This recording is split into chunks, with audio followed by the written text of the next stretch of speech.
ከተጽናኑ በኋላ ከ4 እስከ 5 ዓመት አይጋቡ። ከተጋቡ በኋላ እስከ ህይወታቸው መጨረሻ ድረስ አይፋቱ። ከሁለት አንዳቸው ቀድሞ ከሞቱ በህይወት የቀሩት ሌላ አያገቡም። this is that yes አሁን የመጀመሪያው የንስር ተፈጥሮን ስታዩት ይሄ ነው። የሚገርም ተፈጥሮ ያለው ነገር ነው ንስር የሚባለው ፍጥረት ማለት ነውና እሱ አይደለም የሚገርመው። ደግሞ ከዛ ከፍ ስትሉ ደግሞ ምን አይነት ሌላ ተፈጥሮ አለው መሰላችሁ? ንስር ለምሳሌ ቤት በሚሰራ ጊዜ ምን ያደርጋል?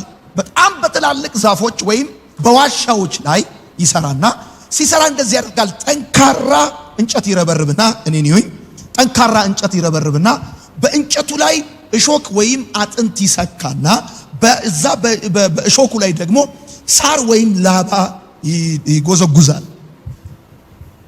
የዚህ ምክንያቱ ዋንኛው ምክንያቱ ሁለት ነው። ንስር የሚወልዳቸው ጫጩቶች ኮምፈርት እንዲያገኙ አይፈልግም። ለምሳሌ ንስር ለልጆቹ ምግብ የሚያቀርበው በተወለዱ ሰሞን ብቻ፣ ሙቀት የሚሰጠው በተወለዱ ሰሞን ብቻ። ዝም ብለ በ40 ዓመት ንስር ሆኜ ጺሜን እናቴ ላይ እየተላጨው ኖራለሁ አይሰራም። ባጭር አማርኛ ማለት ነው።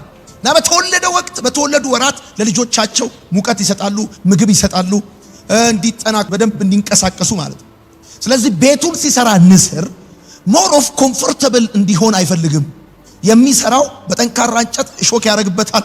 እሾኩ ላይ ዝም ብሎ ላባ ነገር ያደርግበታል። ስለዚህ የተወለዱ ጫጩቶች ምን ያደርጋሉ? ገና አልጠነከሩም ታውቃላችሁና ያ እሾክ ጠቅስ ያደርጋቸው እዚህ ውስጥ ካለው ውጊያ የሚወጋቸው እሾክ ለማምለጥ ሲሉ ከጎጆ ይወጣሉ። ሲወጡ በግድ ክንፋቸውን ይዘረጋሉ። ንስር ልጁን መብረር የሚያስለምደው በግድ ነው መብረር የሚያስለምደው። ይሄ በጣም ፈጣን ከደመና በላይ ከመብረቅ በላይ ከዝናብ በላይ ከብዙ ወፎች በላይ የሚበር ንስር ይኖርና የሆነ ወቅት ላይ ሲደክም ሲያረጅ የሚያደርገው ነገር ራሱን ያድሳል። ራሱን ደግሞ እንዴት ነው የሚያድሰው ብላችሁ ስትሉ የመጀመሪያው የሚገርመው ነገር ንስር ሲደክመው አቅሙ ሲቀንስ ሲያረጅ ያውቃል። ከዛ እንደ ቀድሞ ለመሮጥ እንደ ቀድሞ ለማደን እንደ ቀድሞ ከፍ ለማለት ስለሚፈልግ የመጀመሪያ ላባዎቹን እያደማ ይነቅላል። ከዛም ሌላ የሚያደርገው ምንድነው? ለምሳሌ አይኑ ላይ በእድሜ ምክንያት የመጡ ሞራዎችን እንዲቀልጥለት ወደ ጠዋት ፀሐይ ቀና ብሎ ሞራውን ያቀልጣል። ጥፍሮቹን ከድንጋይ ጋር እያጋጨ ይሰብራቸዋል። የአፉን ማንቁርት የሚያድንበትን የሚይዝበትን ከድንጋይ ጋር አጋጭቶ አድምቶ ይሰብረዋል።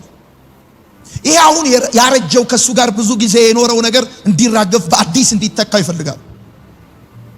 ንስር እያደማ ላባውን ከላዩ ላይ ከነቀለ ጥፍሮቹን ከድንጋይ ጋር ሰብሮ ከላዩ ላይ ካራገፈ በኋላ ከዛ ማንቁርቱን ከሰበረ በኋላ አሁን ማደን አይችልም። ምክንያቱም አፉ ላይ ምን የለም ማንቁርት የለም። ሄዶ አሳ መያዝ አይችልም ወይም ሌላ ነገር መያዝ አይችልም እግሩ ላይ ያለ ጥፍር። ስለዚህ እንደ ቀድሞ መብረር አይችልም። ያለው አማራጭ ለቀጣይ 40 ቀናቶች መሬት ለመሬት እየተንፏቀቀ ራሱን እንደገና ክንፎቹ እስኪበቅሉ ድረስ እንደገና ጥፍሮቹ እስኪበቅሉ አዲስ እስኪሆን ድረስ እንደገና 40 ቀን መሬት ለመሬት ያ ከደመና በላይ ከመብረቅ በላይ ከዝናብ በላይ